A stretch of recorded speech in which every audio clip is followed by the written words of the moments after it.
Estamos aquí de regreso en su programa Hora Libre. Nos encontramos con el ministro de la Iglesia Cristiana Evangélica, el doctor Manuel Valdés, predicador, escritor y político, presidente del Foro Social de la República Dominicana, presidente del partido Nueva Generación, aspirante a la presidencia de la República, presidente de la Fundación Valdés Escuela de Familia. Le dejé la pregunta, líder, antes de irnos a la pausa.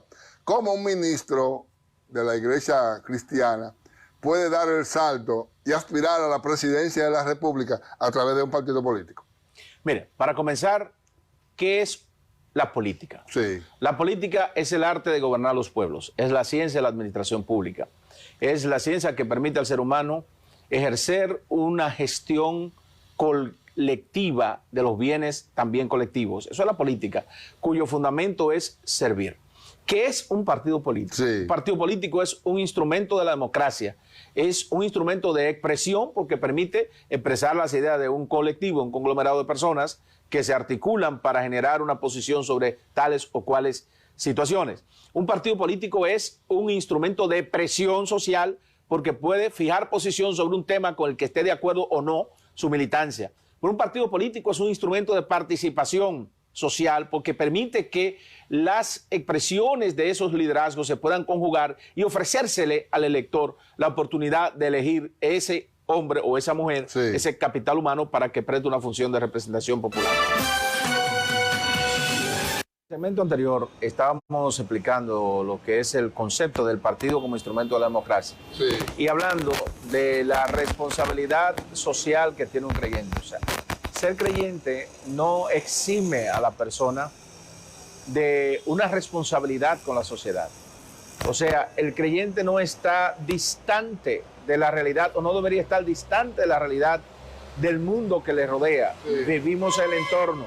Cuando vamos a comprar al supermercado, no se nos entrevista como para decir, usted es cristiano o sí, religioso, bueno, el arroz le cuesta menos o el aceite le cuesta menos. Nosotros tenemos que pagar el precio que está en el estándar del mercado. Por consiguiente, somos parte de la sociedad, del conjunto general, de la estructura de la sociedad, de la actividad económica, pagamos impuestos igual que todos los demás ciudadanos y por consiguiente debemos tener derecho a los derechos inalienables que la Constitución y las leyes de un determinado ordenamiento jurídico plantean a sus ciudadanos. En este caso, la responsabilidad del creyente va más allá del púlpito, debe implicar una pastoral más allá del púlpito, una pastoral social, una pastoral de nación. En una pastoral de nación, para conducir el destino de una sociedad, se requiere necesariamente la intervención en el escenario político. O sea, el ser humano es un ente político. La política es un instrumento de la realidad social de los pueblos, inevitablemente.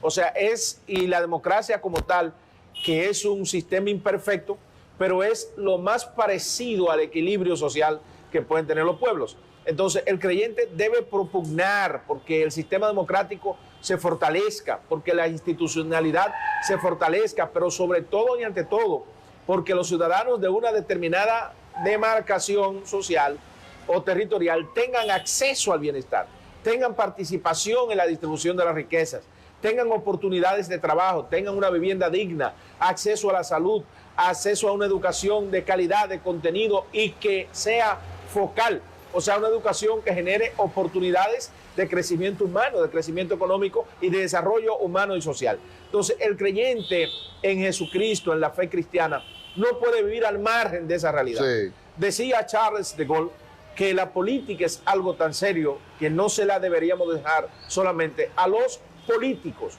Y en la República Dominicana, desafortunadamente, se le ha dejado a una clase política que ha demostrado ser irresponsable, inconsistente moral e incompetente además. Porque mucha de la gente que está en funciones de representación popular ni siquiera entienden cuál es la función, por ejemplo, de un legislador. ¿Para qué a usted lo eligen diputado? ¿Para levantar las manos o para representar, legislar y fiscalizar y ser guardián de la democracia? O sea, la mayoría de personas o entes que están en los parlamentos nuestros no entienden que un legislador es un instrumento del pueblo y que un partido es un instrumento de la democracia y que usted como legislador está comprometido más que con el partido, con el pueblo que lo eligió para que usted lo represente. Entonces, nosotros necesitamos adecentar la política. Nosotros necesitamos un nuevo liderazgo en la República Dominicana. El liderazgo político de la nación en este momento ha venido demostrando que no cree en el futuro, que no cree en la juventud. Tenemos que resucitar los muertos políticos porque nos resistimos a la oportunidad de darle espacio a un nuevo liderazgo. Y torpedean, bloquean, manipulan las masas para que la gente crea que son una necesidad nacional. Mentira, ningún líder histórico es una necesidad nacional. Lo que el país necesita es un nuevo liderazgo, un liderazgo ético, un liderazgo de compromiso, un liderazgo responsable y sobre todo capaz, que sea capaz y competente para redireccionar la nación, para reenfocar el concepto de la administración del gasto público, para defender los intereses nacionales ante quien haya que defenderlos. O sea, nosotros necesitamos un liderazgo ético, un liderazgo político responsable, capaz de salvar la República. En este momento, más que en cualquier otro momento, la República Dominicana tiene que decidir si vota por el trauma histórico de quienes han dirigido este país al estado de cosas que tenemos, o si vota por un futuro esperanzador. Nosotros somos un país que tiene pasado, pero tiene más futuro que presente.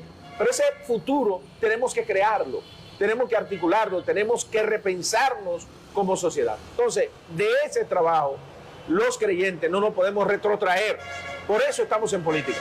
Por eso entendemos que como capital humano de la patria podemos aportar soluciones. Por eso los hombres y mujeres que nos acompañan en el Partido Nueva Generación, en el Movimiento Amigos de la Patria, en la Coalición de la Esperanza, en la Fuerza de Convergencia Nacional, que son instituciones conexas al partido, estamos resueltos, determinados a ofrecer nuestra hoja de servicio a la nación dominicana en los actuales momentos. Han perdido los partidos políticos, al menos 33 partidos políticos existen en la República Dominicana que se alían los unos con los otros en función de intereses.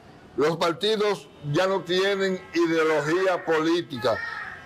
Usted está proponiendo al partido Nueva Generación. Un nuevo liderazgo. Un nuevo liderazgo. Una ideología basada en valores. Nosotros estamos hablando de forjar un gobierno justo, abierto y de valores. Justo significa que haya una apropiada distribución de las riquezas de los bienes colectivos. Abiertos, el concepto de gobierno abierto que se origina en Europa implica básicamente 4 ejes. Número 1, participación ciudadana. 2, transparencia institucional. 3, rendición de cuentas. Y 4, régimen de consecuencias.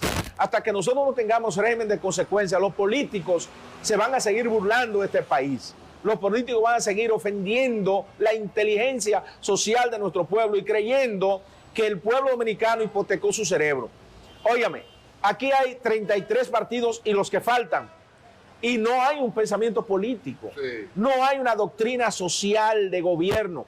No hay políticas públicas, Ramón. Sí. Las políticas acá son políticas de gobierno. Cada 4 años estamos ensayando un nuevo trauma político. ¿Hasta cuándo nosotros vamos a vivir? Vamos a llegar a los 200 años de historia republicana con el trauma de que con cada gobierno se amplía la destrucción de las bases que sustentan una sociedad. La improvisación en los planes de desarrollo. En los planes de desarrollo. Sí. O sea, necesitamos un plan estratégico nacional, no de un partido, del consenso de la colectividad dominicana. Por eso el Foro Social de la República Dominicana, sí, la Asamblea de Mentes y Voluntades de Cambio, se propone conjugar eso. ¿Qué piensa usted? ¿Qué pienso yo? O sea, ya basta que el político vaya a una demarcación y le diga a la gente lo que va a hacer. No, el mejor conocedor de lo que hay que hacer en esa demarcación es el que vive allí, el munícipe, el que sabe cuál es la problemática. Entonces vamos a consultar a esa gente, vamos a poner los oídos en el corazón del pueblo para hacer una gestión política responsable que vaya en consonancia con los grandes desafíos de la nación y con las necesidades de las masas. Hace poco usted habló sobre la inteligencia estomacal, de cómo cada periodo electoral el votante, el dominicano, una gran mayoría, vende su voto por 500 pesos, por un picapollo, por una cerveza, y los políticos saben eso, invierten millones de pesos para ser diputado, para ser presidente, para ser regidor, invierten mucho dinero, quizás más dinero del que podrían ellos devengar a través de un salario. Y eso de que la gente, que lo estamos diciendo ahorita, que la gente le vende el voto o le compran el voto. Sí. Yo me he puesto a pensar desde el punto de vista psicológico, Ramón, de la psicología social y de la sociología, para explicar ese fenómeno. O sea, no es solamente que la gente tiene un irrespeto al instrumento del voto como instrumento de transformación social, sí, porque el voto es tu arma. En vez de agarrar el plomo, la metralleta, el voto es un arma. Unas elecciones se ganan por las urnas y el espacio de poder se gana por las urnas o por las armas, o de la manera que sea. Generalmente por las urnas. Entonces, cuando uno va a las urnas a elegir o a votar, que en este caso el pueblo vota porque ejerce un voto no crítico. No es un voto consciente generalmente que está votando por una propuesta, porque desgraciadamente acá en la República Dominicana